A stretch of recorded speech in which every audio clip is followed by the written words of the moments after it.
Aaron Shriver, Melodies and Memories Music Media. We are here with someone you guys probably know because you guys have been around for a couple years, and thank you again for 2 years ago we had a party at Live Oak, but Everett, guys.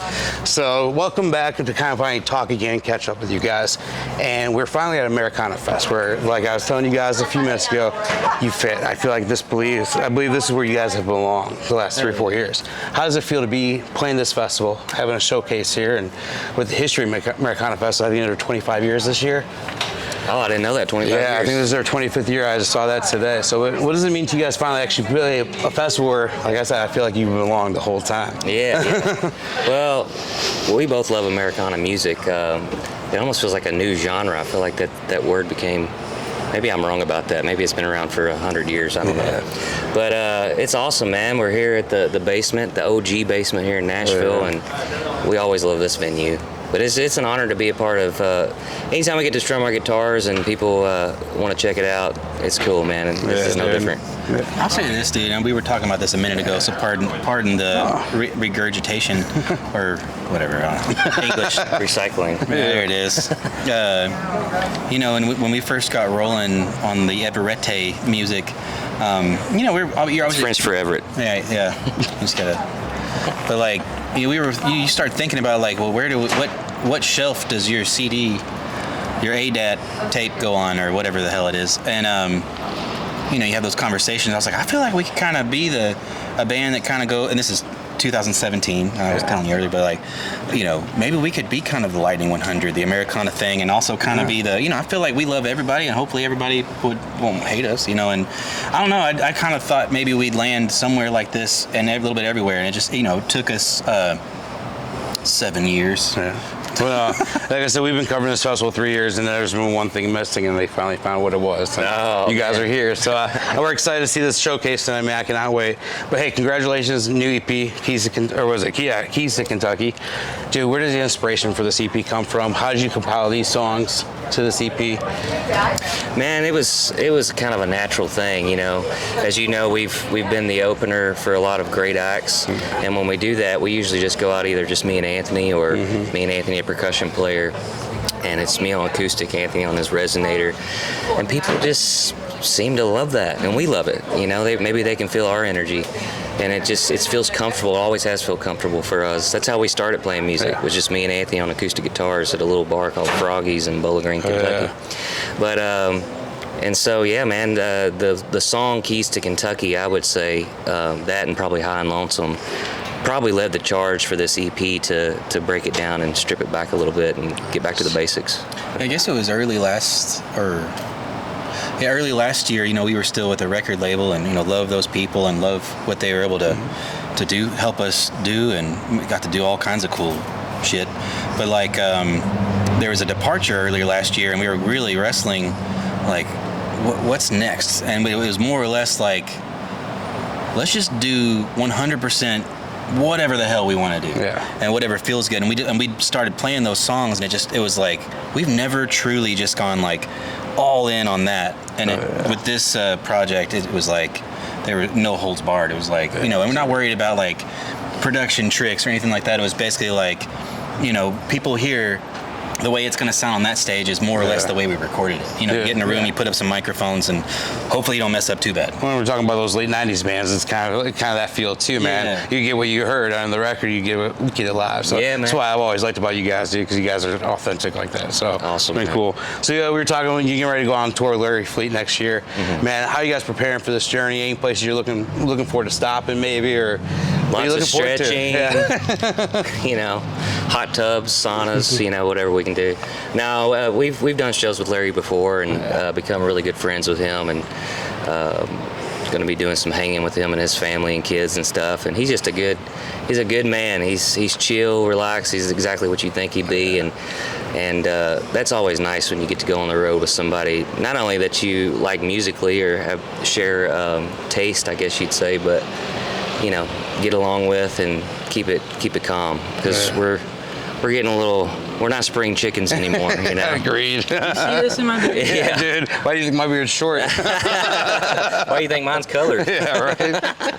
Well, speaking of that too, touring can be both exhilarating and exhausting at the same time. You guys are, I mean, we're all dads here, being away from home. How do you balance the highs and lows being out there on the road, even for longer stretches of time? Man, that's a big question, you know, and I know for me, sobriety has helped. Yeah. You know? But you know, it's constantly trying to figure that out, you know. Yeah, I think, speaking of sobriety, I think it's, you know, when you do get home, you try your best to transition before you get there and, you know, go from rock star to daddy, you know, quicker, you know, make that transition quicker. Sometimes. You guys are definitely rock stars. Sometimes. Definitely rock stars. Only when I put this hat on, it turns on. No. You But roll your R's when you put that on, so it's no, but you know, trying to be present with your family is important. Yeah. And sometimes I find when it gets tough is when this business kind of pulls you away from being present. And you're always thinking about the next thing or what you got to do tomorrow, you know. But do your best. Oh yeah. So one of my favorite songs came out in 2020, Gonna Be Okay. I was kind of looking through Spotify. It's almost hit 2 million. I mean, it's almost there, man. Where did this song mean to you guys personally, and knowing that it's almost at 2 million?